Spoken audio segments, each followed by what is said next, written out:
नमस्कार, जय हिंद दोस्तों। स्वागत है आपका आपके अपने YouTube चैनल पर। तो आज की इस क्लास में हम कंप्लीट करेंगे आधुनिक भारत के इतिहास का वो महत्वपूर्ण हिस्सा जहां से हर परीक्षा में प्रश्न बनता ही है। आप कोई सा भी एग्जाम दीजिए, आरओ, जूनियर असिस्टेंट, पेट, एसएससी, यूपीएससी, पीसीएस, सभी जगह गांधी युग से जुड़े हुए प्रश्न आते हैं, महात्मा गांधी से जुड़े हुए प्रश्न आते हैं। तो आधुनिक भारत के इतिहास का महात्मा गांधी युग वो पिलर है जिस पर अधिकांश आधुनिक भारत का इतिहास टिका हुआ है। अगर आप इसको अच्छे से पढ़ लेंगे तो परीक्षा में कम से कम आपके 2 से 3 प्रश्न सही होते हैं। इसमें जो आपको सबसे ज्यादा पढ़ना होता है वो गांधी जी के आंदोलन के बारे में, गांधी जी की पुस्तकों के बारे में, गांधी जी की उपाधियों के बारे में, इसके अलावा गांधी जी के द्वारा प्रतिभाग की गई मीटिंग्स के बारे में, समझौतों के बारे में। तो ये सारी चीजें बहुत ही महत्वपूर्ण होती हैं किसी भी परीक्षा के लिए। तो अगर आप गंभीरता के साथ तैयारी कर रहे हैं, आप चाहते हैं कि आपका सिलेक्शन हो, तो इस वीडियो को अंत तक देखिएगा और एक एक चीज को नोट डाउन करिएगा, समझिएगा कि अपने दिमाग में कैसे इसको बिठाया जाए, क्योंकि यहीं से प्रश्न बनता है। तो प्लीज वीडियो को लाइक कर लीजिएगा, चैनल पर नए हैं तो चैनल को सब्सक्राइब कर लीजिएगा, क्योंकि प्रश्न यहीं से आएगा। पढ़ेंगे आप मेरे साथ तो आपको यकीन आएगा। तो चलिए शुरू करते हैं आज का ये टॉपिक।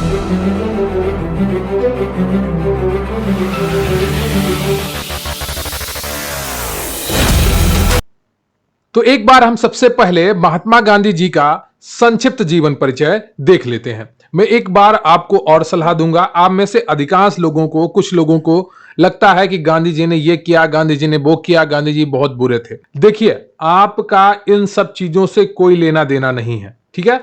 हर कोई व्यक्ति अपनी परिस्थिति के अनुसार निर्णय लेता है, उसके सामने जो उपलब्ध होता है ना। तो वो उनके समय के निर्णय थे, जो उन्होंने ठीक लगे वो उन्होंने किए। अभी आपको ये पढ़ना है क्योंकि आपके एग्जाम में ये पूछा जाता है, ठीक है। तो आपको एग्जाम ओरिएंटेड पढ़ाई करनी चाहिए, फालतू की चीजों से बचना चाहिए। गांधी जी का पूरा नाम क्या था? मोहनदास करमचंद गांधी। बहुत ही अच्छा नाम था। जन्म इनका हुआ था 2 अक्टूबर 1869 को। स्थान था पोरबंदर के कठियावाड़, गुजरात में। कई बार परीक्षाओं में यह स्थान पूछा गया है। पिता का नाम था इनके करमचंद गांधी या काबा गांधी। माता का नाम था पुतलीबाई और पत्नी का नाम था कस्तूरबा गांधी। गांधी जी के पुत्र का नाम था हरिलाल, मणिलाल, रामदास एवं देवदास। गांधी जी की शिष्या का नाम था मीराबेन। आत्मकथा है इनकी सत्य के साथ मेरे प्रयोग। क्या है इनकी आत्मकथा? सत्य के साथ मेरे प्रयोग। इनकी मृत्यु हुई थी 30 जनवरी 1948 को। किस दिन मृत्यु हुई थी? 30 जनवरी 1948 को गांधी जी की मृत्यु हुई थी। अहिंसा दिवस इनके जन्मतिथि को मनाया जाता है 2 अक्टूबर को। शहीद दिवस इनकी पुण्यतिथि के रूप में मनाया जाता है 30 जनवरी। गांधी जी का समाधि स्थल राजघाट। इनके राजनीतिक गुरु गोपाल कृष्ण गोखले थे। इनके दार्शनिक गुरु लियो टॉलस्टॉय थे। वकालत पढ़ने ये इंग्लैंड गए थे 1888-91 में, और दक्षिण अफ्रीका प्रवास किया इन्होंने 1893 में। भारत आगमन हुआ इनका 9 जनवरी को, और 9 जनवरी 1915 को इनका भारत आगमन हुआ था। ये 1915 यहां पर होना चाहिए, ठीक है। 9 जनवरी 1915 का गांधी जी का भारत में आगमन हुआ था, जिसे प्रवासी भारतीय दिवस के रूप में मनाया जाता है। क्लियर आपको? तो ये जितनी भी संक्षिप्त जानकारी थी गांधी जी से जुड़ी, वो सब मैंने आपको बता दी है, और यहां से भी अक्सर एक प्रश्न बन जाता है। और राजनीतिक गुरु, दार्शनिक गुरु, गांधी जी की समाधि स्थल, आत्मकथा, और इसके अलावा इनका जन्म स्थान, दक्षिणी अफ्रीका कब गए, दक्षिण अफ्रीका, भारत आगमन कब हुआ, ये सब चीजें परीक्षाओं में बार बार पूछी गई हैं। तो इनको काफी अच्छे तरीके से तैयार करिएगा, और परीक्षा में जब जाइएगा तो एक बार रिवीजन जरूर करिएगा इस टॉपिक का, क्योंकि यहां से प्रश्न बनता है। अब बात करते हैं डिटेल में, गांधी जी के सभी पॉइंट वाइज देखेंगे ताकि आपका कोई भी चीज गांधी जी से जुड़ी हुई न छूटे। तो गांधी जी ने स्कूली पढ़ाई राजकोट तथा कॉलेज की भावनगर के श्यामल दास कॉलेज में की। इनके पिताजी जो थे वो करमचंद गांधी थे, जो राजकोट के एक दीवान थे। गांधी जी 1888 में वकालत पढ़ने गए, इंग्लैंड गए, और 1891 में पढ़ाई पूरी करके भारत लौटे। तो एक गांधी जी का इंग्लैंड से, जो अंग्रेजों से जुड़ाव इसलिए भी हो जाता था आसानी से, क्योंकि इनके पिताजी राजकोट के दीवान थे। तो अंग्रेजों से संपर्क इनके पिताजी का भी रहा होगा, इसलिए ये आसानी से, अंग्रेज भी इन पर भरोसा करते थे और ये भी अंग्रेजों से अच्छे से घुल मिल जाते थे। 1893 ईस्वी में दादा अब्दुल्ला के बुलावे पर एक मुकदमे के सिलसिले में वे दक्षिण अफ्रीका गए, जहां उन्हें रंग भेद का सामना करना पड़ा। अब आपसे परीक्षा में प्रश्न पूछा जा सकता है कि दक्षिण अफ्रीका कब गए गांधी जी, तो आपका उत्तर होगा 1893 में। किसके बुलाने पे गए, तो दादा अब्दुल्ला के बुलाने पर गए। और वहां पर अब आपसे एक और प्रश्न पूछा जा सकता है कि कहां पर गांधी जी को रंग भेद का सामना करना पड़ा, तो आपका सही उत्तर होगा 1893 ईस्वी में दक्षिण अफ्रीका। देखिए एक पॉइंट में कितने प्रश्न बनते हैं, ऐसे ही हर पॉइंट इंपॉर्टेंट है गांधी जी से जुड़ा हुआ। ट्रेन से डरबन से प्रिटोरिया जाते समय पीटर मारिट्सबर्ग रेलवे स्टेशन पर उन्हें जबरन ट्रेन से नीचे धक्का मारकर उतार दिया गया था। जब ट्रेन से ये डरबन से प्रिटोरिया जा रहे थे, वहां पीटर मारिट्सबर्ग रेलवे स्टेशन पर जबरन ट्रेन से धक्का देकर उतार दिया गया था। 1894 में इन्होंने नटाल कांग्रेस की स्थापना की। गांधी जी ने सत्याग्रह का पहला प्रयोग 1906 में दक्षिण अफ्रीका में ही किया था। कहां पर किया था, दक्षिण अफ्रीका में गांधी जी ने सत्याग्रह का पहला प्रयोग किया था। 9 जनवरी 1915 को गांधी जी अफ्रीका से भारत लौटे तथा पहला भाषण बनारस हिंदू विश्वविद्यालय के उद्घाटन समारोह में दिया। अब आपसे परीक्षा में पूछा जा सकता है कि गांधी जी भारत अफ्रीका से कब लौटे थे, तो 9 जनवरी 1915 को, और 9 जनवरी को ही प्रवासी दिवस के रूप में मनाया जाता है। और गांधी जी का पहला भाषण बनारस हिंदू विश्वविद्यालय के उद्घाटन समारोह में हुआ था। 1916 में गांधी जी ने अहमदाबाद में साबरमती आश्रम की स्थापना की। अब आपसे परीक्षा में प्रश्न पूछा जाता है कि गांधी जी ने अहमदाबाद में किस आश्रम की स्थापना की, या गांधी जी ने कब साबरमती आश्रम की स्थापना की, तो ये सभी प्रश्न आपके लिए बहुत ही इंपॉर्टेंट है। और G20 में तो प्रधानमंत्री जी ने गांधी जी के साबरमती आश्रम की जो एक चित्र था वो सभी को दिखाया है।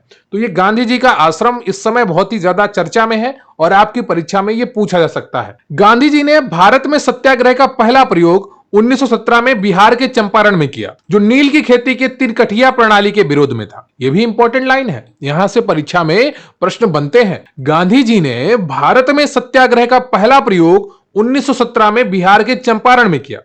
अब आपसे पूछा जाएगा कि चंपारण सत्याग्रह गांधी जी ने कब किया, तो आपका उत्तर होगा 1917 में। अब चंपारण सत्याग्रह कहां पर हुआ, बिहार के चंपारण स्थान पर हुआ। ठीक है, यह किसके विरोध में था, नील खेती की तिनकठिया प्रणाली के विरोध में। अब नील खेती की तिनकठिया प्रणाली क्या थी, तीन कठिया पद्धति के तहत 3/20 भाग पर नील की खेती करना अनिवार्य बनाया गया था। यानी कि जितनी आपके पास टोटल खेती है उसके 20 भाग करिए, फिर उसमें से 3 भागों पर नील की खेती करिए। यह कानून बनाया था अंग्रेजों ने। तो राजकुमार शुक्ल के आग्रह पर चंपारण आए थे कौन, गांधी जी। चंपारण सत्याग्रह के दौरान ही रविन्द्रनाथ टैगोर ने इन्हें महात्मा की उपाधि दी थी। अब आपसे परीक्षा में प्रश्न पूछा आता है कि महात्मा गांधी को महात्मा की उपाधि किसने दी थी, तो रविन्द्रनाथ टैगोर ने महात्मा गांधी को महात्मा की उपाधि दी थी। परीक्षा में प्रश्न यह भी पूछा जा सकता है कि महात्मा गांधी को महात्मा की उपाधि रविन्द्रनाथ टैगोर ने कौन से सत्याग्रह के दौरान की थी या कौन से आंदोलन के दौरान दी थी, तो इसका सही उत्तर हो जाएगा आपका चंपारण सत्याग्रह। मैं आपको यह भी बताता चल रहा हूं किस तरीके से प्रश्न आपके परीक्षा में बन सकते हैं। और अगर आपने अभी तक वीडियो को लाइक नहीं किया है तो जरूर लाइक कर लीजिए और चैनल को सब्सक्राइब कर लीजिए। आपके लिए लगातार नंबर 1 कंटेंट लेकर आ रहा हूं ताकि आपकी कहीं पर भी कोई तैयारी ना छूटे। गांधी जी पहली बार भूख हड़ताल अहमदाबाद मिल मजदूर आंदोलन के समय 1918 में की। तो गांधी जी ने पहली बार भूख हड़ताल अहमदाबाद मिल मजदूर आंदोलन के समय 1918 में की। अब यहां से आपका प्रश्न बनेगा कि अहमदाबाद मिल मजदूर आंदोलन कब हुआ था, तो 1918 में हुआ था। ठीक है, गांधी जी इसमें पहली बार भूख हड़ताल में शामिल हुए थे। 1918 में ही गुजरात में खेड़ा सत्याग्रह के दौरान सरदार वल्लभ भाई पटेल गांधी जी से जुड़े थे। अब आपसे प्रश्न यह भी बनता है कि खेड़ा सत्याग्रह कब हुआ, तो 1918 में ही हुआ गुजरात में, और इसी दौरान सरदार वल्लभ भाई पटेल गांधी जी से जुड़े थे। 18 मार्च 1919 को रॉलेट एक्ट यानी कि काला कानून पारित हुआ, जिसके विरोध के लिए गांधी जी ने सत्याग्रह लीग बनाई, और 6 अप्रैल 1919 को देश ने राष्ट्रीय अपमान दिवस मनाया। 18 मार्च 1919 को रॉलेट एक्ट कानून पारित किया गया, जिसे काला कानून कहा गया, जिसके विरोध के लिए गांधी जी ने सत्याग्रह लीग बनाई, और 6 अप्रैल 1919 को देश ने राष्ट्रीय अपमान दिवस मनाया। जलियांवाला बाग कांड यानी 13 अप्रैल 1919 को हुआ था, के विरोध में गांधी जी ने 1920 में कैसर ए हिंद की उपाधि लौटा दी थी। तो गांधी जी को एक कैसरे हिंद की उपाधि मिली थी, जिसको गांधी जी ने 1920 में लौटा दिया था।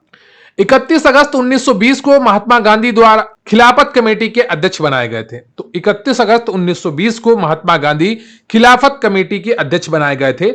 यह एक ऐसा आंदोलन था, खिलाफत आंदोलन, जिसका कारण भारत में नहीं था। ठीक है, अगला पॉइंट है आपका कि महात्मा गांधी ने 1 अगस्त 1920 को असहयोग आंदोलन शुरू किया तथा पहली बार भारतीय राष्ट्रीय आंदोलन में चरखा को अपनाया गया। तो महात्मा गांधी ने 1 अगस्त 1920 को असहयोग आंदोलन शुरू किया था तथा पहली बार भारतीय राष्ट्रीय आंदोलन में चरखा अपनाया गया। 5 फरवरी 1922 को आंदोलनकारियों ने गोरखपुर जिले के चौरी चौरा थाना को जला दिया, जिसमें 22 सिपाहियों की मौत हो गई। घटना से आहत होकर 12 फरवरी 1922 को गांधी जी ने असहयोग आंदोलन स्थगित कर दिया। और इस समय आंदोलन बहुत ही अपनी चरम सीमा पर था। अगर सही से उसी समय आंदोलन कर दिया गया होता तो हो सकता है अंग्रेज कुछ पहले चले जाते, लेकिन नियति को कुछ और मंजूर था। तो ये 5 फरवरी 1922 को चौरी चौरा घटना हुई, जिसमें थाना को जला दिया गया क्रांतिकारियों के द्वारा, आंदोलनकारियों के द्वारा, जिसमें 22 सिपाहियों की मौत हो गई। इस घटना से आहत होकर गांधी जी ने 12 फरवरी 1922 को गांधी जी ने असहयोग आंदोलन स्थगित किया। ये सभी पॉइंट इंपॉर्टेंट है। चौरी चौरा के समय गांधी जी बारदोली में थे। जो चौरी चौरा की घटना हुई उस समय गांधी जी बारदोली में थे। देखिए यहां पर 2020 लिखा है, इसको 1920 कर लीजिएगा। ठीक है, 1920 कर लीजिएगा, 2020 तो कैसे भी नहीं होगा ना, तो गांधी जी तो बहुत पहले। तो यहां पर 5 नवंबर 1920 को ऑल इंडिया कांग्रेस समिति के अधिवेशन में गांधी जी ने 1 वर्ष में स्वराज प्राप्त करने का नारा दिया था। तो 5 नवंबर 1920 को ऑल इंडिया कांग्रेस समिति के अधिवेशन में गांधी जी ने 1 वर्ष में स्वराज प्राप्त करने का नारा दिया था। गांधी जी के अनुसार असहयोग आंदोलन हिमालय जैसी बहुत भारी गलती थी। क्या? बहुत भारी गलती थी। 1924 के एकमात्र बेलगांव अधिवेशन कर्नाटक में जो हुआ था, कांग्रेस के अध्यक्ष बने थे। तो गांधी जी एक बार सिर्फ कांग्रेस के अध्यक्ष बने थे, वो था 1924 का बेलगांव अधिवेशन जो कर्नाटक में हुआ था। क्लियर आपको? गांधी जी की आत्मकथा सत्य के साथ मेरे प्रयोग का प्रथम प्रकाशन नवजीवन में हुआ। गांधी जी ने 12 मार्च 1930 को 78 अनुयायियों के साथ साबरमती से दांडी यात्रा आरंभ कर 6 अप्रैल 1930 को 388 किलोमीटर यात्रा कर दांडी जिला नौसारी में नमक कानून तोड़ा तथा सविनय अवज्ञा आंदोलन की शुरुआत की। तो एक चीज ध्यान रखिएगा कि दांडी यात्रा साबरमती से प्रारंभ हुई थी। कई बार परीक्षाओं में पूछा गया कि गांधी जी ने दांडी यात्रा कहां से प्रारंभ की थी, तो उसका सही उत्तर है साबरमती से। ठीक है, और 6 अप्रैल 1930 को 388 किलोमीटर यात्रा कर दांडी जिला नौसारी में नमक कानून तोड़ा। तो 6 अप्रैल 1930 को दांडी नामक स्थान पर नमक कानून तोड़ा था। तो साबरमती से दांडी यात्रा प्रारंभ की थी 12 मार्च 1930 में। क्लियर है आपको? अगला जो महत्वपूर्ण पॉइंट है वो है गांधी इरविन समझौता। 5 मार्च 1931 को हुआ था ये। इसे दिल्ली पैक्ट भी कहा जाता है। इसके बाद 7 अप्रैल 1934 को गांधी जी ने सविनय अवज्ञा आंदोलन को समाप्त कर दिया। एक और आंदोलन को गांधी जी ने समाप्त किया गांधी इरविन समझौता के द्वारा। हरिजन सेवक संघ अध्यक्ष घनश्याम दास बिड़ला की स्थापना गांधी जी ने 1932 में की। क्या? हरिजन सेवक संघ अध्यक्ष इसके थे घनश्याम दास बिड़ला की स्थापना गांधी जी ने 1932 में। महात्मा गांधी और अंबेडकर जी के बीच पूना समझौता यानी कि पूना पैक्ट हुआ 24 सितंबर 1932 को पुणे के यरवदा जेल में हुआ था। तो महात्मा गांधी और अंबेडकर जी के बीच में एक बहुत ही बड़ा समझौता, बहुत ही बड़ा पैक्ट हुआ, जिसे पूना समझौता या पूना पैक्ट के नाम से जाना जाता है। यह 24 सितंबर 1932 को पुणे की यरवदा जेल में हुआ था। कई बार परीक्षाओं में पूछा गया है। 8 अगस्त 1942 को प्रारंभ भारत छोड़ो आंदोलन के दौरान ही गांधी जी ने करो या मरो का नारा दिया था। भारत छोड़ो आंदोलन को ही अगस्त क्रांति के नाम से जाना जाता है। 8 अगस्त 1942 को भारत छोड़ो आंदोलन प्रारंभ हुआ, जिसे अगस्त क्रांति के नाम से जाना जाता है। और इसी आंदोलन के दौरान गांधी जी ने करो या मरो का नारा दिया था।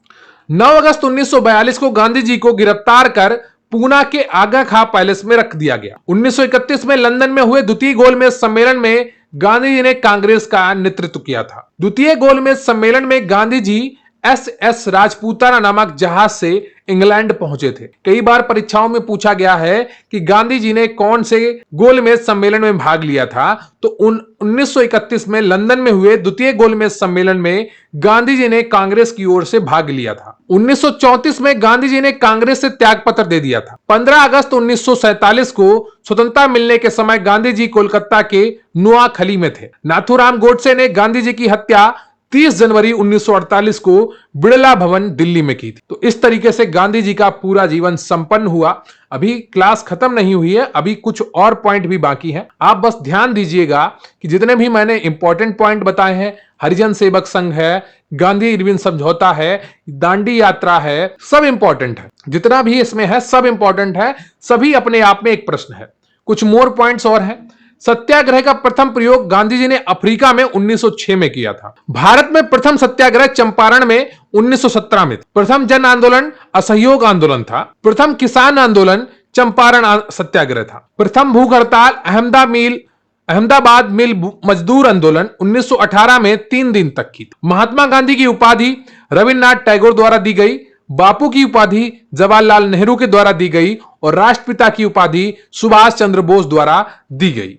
अर्धनग्न फकीर विंस्टन चर्चिल ने कहा था। फिनिक्स आश्रम की स्थापना 1904 में, दक्षिण अफ्रीका के डरबन में टॉलस्टॉय फर्म की स्थापना 1910 में की थी। क्लियर आपको? और दक्षिण अफ्रीका के जोहान्सबर्ग में, थोड़ा यहां पर आप ये चेंज कर लीजिएगा, टॉलस्टॉय फर्म की स्थापना 1910 में दक्षिण अफ्रीका के जोहान्सबर्ग में की थी। क्लियर आपको? और फिनिक्स आश्रम की स्थापना 1904 में दक्षिण अफ्रीका के डरबन में की थी और टॉलस्टॉय फर्म की स्थापना 1910 में दक्षिण अफ्रीका के जोहान्सबर्ग में की थी और साबरमती आश्रम की स्थापना 1916 में की थी। क्लियर आपको? प्रमुख पुस्तक कौन सी है गांधी जी की? हिंद स्वराज गुजराती 1909 में, सत्य के साथ मेरे प्रयोग, माई एक्सपेरिमेंट विद ट्रूथ, मेरे सपनों का भारत, ये गांधी जी की प्रमुख पुस्तकें हैं। और इनके प्रमुख समाचार पत्रों की अगर बात करें तो यंग इंडिया 1919, इंडियन ओपिनियन दक्षिण अफ्रीका 1903 में, नवजीवन गुजराती में 1925 में, द ग्रीन पैम्पलेट राजकोट में और हरिजन 1933 में। टाइम पत्रिका द्वारा महात्मा गांधी को मैन ऑफ द ईयर घोषित किया गया था 1930 में। सोचिए, उस समय गांधी जी ने अपनी लोकप्रियता को इतना बढ़ा दिया था कि मैन ऑफ द ईयर घोषित किए गए थे 1930। तो उस समय गांधी जी की लोकप्रियता बहुत ही ज्यादा थी। तो यह पूरा आपका कंप्लीट हुआ आधुनिक भारत के इतिहास में गांधी युग। महात्मा गांधी का संपूर्ण इतिहास, हर एक चीज मैंने आपको बताई है और मुझे पूरी उम्मीद है कि मैंने कोई भी पॉइंट छोड़ा नहीं है। अगर आपको लगता है कि कोई पॉइंट छूटा है, कमेंट करके जरूर बताइएगा। गांधी जी के आंदोलन, गांधी जी की पुस्तकें, गांधी जी की उपाधियां, गांधी जी के समाचार पत्र, गांधी जी का A to Z नॉलेज आपको आज इस क्लास में कराया गया है और जितना भी महत्वपूर्ण था वो सब आपको बता दिया गया है। अब उम्मीद है आप भी इसको इसी तरीके से तैयार करेंगे, अच्छे से मेहनत करेंगे और अपना सिलेक्शन सुनिश्चित करेंगे। देखिए, सफलता हर किसी को मिलती है, बस मेहनत करनी होती है। जब आपका समय आएगा चमक जाएंगे, कोई नहीं रोक पाएगा। सबसे जरूरी है कि खुद को सही तरीके से बचा कर रखना। जैसे कोयला ही एक समय के बाद हीरा बनता है, लेकिन अगर वही कोयला बाहर निकाल कर फेंक दिया जाता तो क्या वो कभी हीरा बन पाता? नहीं। वो कोयला जीवन भर उसी संघर्ष के साथ जूझता रहा और फिर वो हीरा बना। क्लियर आपको? तो आप भी कोयले की तरह हैं, बस संघर्ष के साथ चलते रहिए और सफलता तो आपको मिलेगी ही। ये कोई भी नहीं रोक पाएगा अगर आपकी आदतें सही हैं, आपके प्रयास सही हैं। तो वीडियो को लाइक कर लीजिएगा, चैनल पर नया है चैनल को सब्सक्राइब कर लीजिएगा। डिस्क्रिप्शन बॉक्स में आपको हमारे वेबसाइट का लिंक मिल जाएगा, टेलीग्राम चैनल का लिंक मिल जाएगा, तो वहां पर भी जुड़िए और अच्छे से तैयारी करते रहिए, क्योंकि प्रश्न यहीं से आएगा। पढ़ते रहेंगे आप मेरे साथ तो आपको यकीन आएगा। तो थैंक यू वेरी मच, बहुत बहुत धन्यवाद आपका। जय हिंद, जय भारत।